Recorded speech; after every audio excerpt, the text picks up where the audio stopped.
مسلمہ کا امت مسلمہ کا پہلا عروج عربوں کی زیر قیادت، حضور عرب، خلافت خلفائے راشدین عرب، بنو امیہ عرب، بنو عباس عرب، یہ عربوں کے زیر اثر.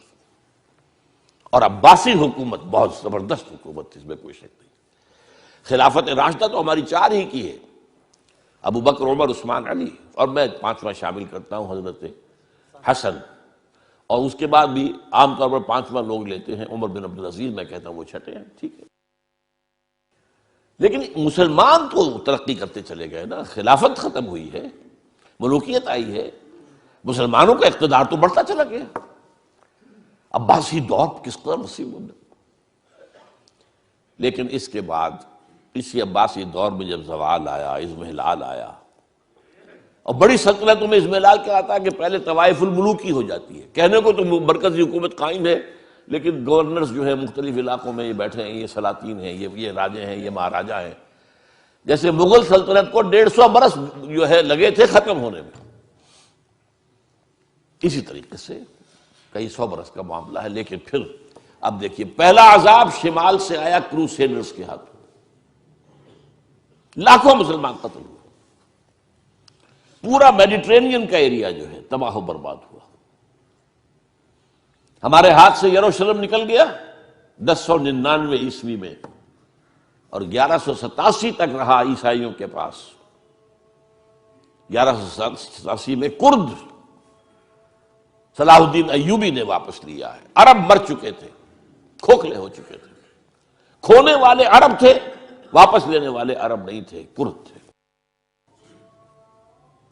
آگے نا ایک کاربن کاپی آ گئی، شمال سے اسیرینز، شمال سے کروسیڈرز، مشرق. اس کے بعد اگلا آیا مشرق سے دی تاتاری ہورڈز، تاتاریوں کے حملے، جس میں پورا خراسان ختم ہوا، پورا ایران ختم ہوا، افغانستان کا بڑا حصہ ختم ہوا، عراق کا بھی آدھے سے زیادہ ختم ہوا. اور آخری خلیفہ جو تھا بنو عباس کا، اس کو بحل میں سے کھینچ کر نکالا گیا اور ایک جانور کی کھال میں لپیٹ کر ڈال دیا گیا راستے میں، اور گھوڑے دوڑا دیے گئے. That was the end of the Abbasid power. Oh, that was the end of the Arab leadership of the Muslim Ummah.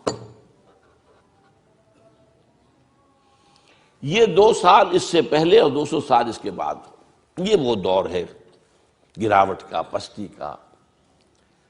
اس کے بعد اب جو وہاں ہوا تھا یہاں بھی ہوا. عجیب بات ہے، جن تاتاریوں نے کروڑوں مسلمانوں کو مارا وہ اسلام لے آئے. اب ان کے ہاتھوں، ان کے ذریعے سے امت مسلمہ، مسلمانوں کو عروج کا دوسرا دور آیا. فرق یہ ہے کہ کوئی مرکزی حکومت تو ایک قائم نہیں ہوئی، لیکن یہ سارے جو ہے آپ گن جائیے، ترکان تیموری، یہ مغل امپائر ان انڈیا، ترکان صفوی آف ایران، ترکان سلجوقی آف مڈل ایسٹ، ترکان عثمانی، ان کی جو حکومت قائم ہوئی ہے وہ تو رومن امپائر کی یوں سمجھیے کہ طرح کی حکومت تھی کہ 3 بر اعظموں پر مشرقی یورپ کا کتنا بڑا حصہ تھا، کتنا بڑا حصہ تھا.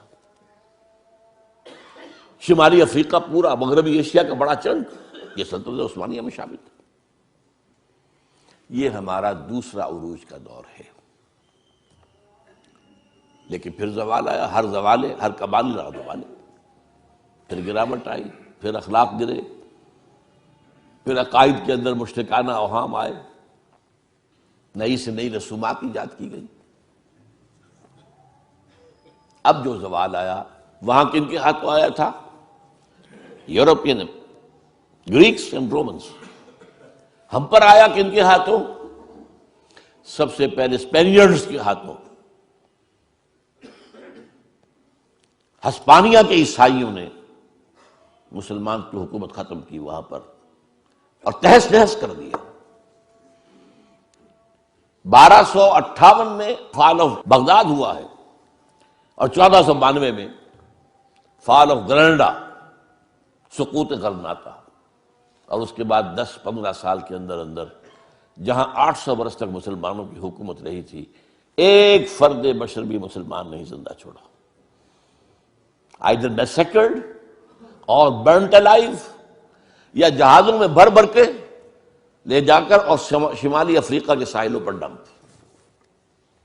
اور پھر یہاں سے طاقت کا واسکو ڈی گاما نے راستہ تلاش کیا، اور واسکو ڈی گاما کے راستے سے round the Cape of Good Hope پھر یہ مغربی یورپ کی طاقتیں آئیں، انڈونیشیا ختم ہوا، ہندوستان کی حکومت ختم ہوئی، ہوتے ہوتے 20ویں صدی کے آغاز میں آ کر پہلی جنگ عظیم کے بعد سلطنت عثمانیہ ختم ہو گئی۔ کہاں تھی کچھ پتہ نہیں۔ The great Ottoman Empire just vanished from the map of the world۔ آج کوئی بتا نہیں سکے گا کہاں ہوتی تھی۔ یہ عجیب تھی پچھلی صدی جو تھی 20ویں صدی۔ اگر آپ لوگ وقت کے ساتھ کچھ اپنا ذہنی ربط رکھتے ہوں، 20ویں صدی کے اندر 2 یہ کام ہوئے ہیں۔ اس کے پہلے حصے میں سلطنت عثمانیہ نسیم منسیہ، آخری حصے میں دی گریٹ سوویت یونین نسیم منسیہ۔ اب کوئی نہیں بتا سکتا سوویت یونین کہاں ہوتی تھی، نئے نقشوں میں کون بتا سکے گا؟ یہ 2 بڑے بڑے جو ہیں ختم ہوئے ہیں ایک صدی کے اندر۔ یہ ہے اصل میں لَيَأْتِيَنَّ عَلَىٰ أُمَّتِي مَا أَتَىٰ عَلَىٰ بَنِي إِسْرَائِيلَ حَسْبَ النَّعْلِ بِالنَّعْلِ۔ میری امت پر بھی وہ تمام حالات وارد ہو کر رہیں گے جو بنی اسرائیل پر ہوئے تھے۔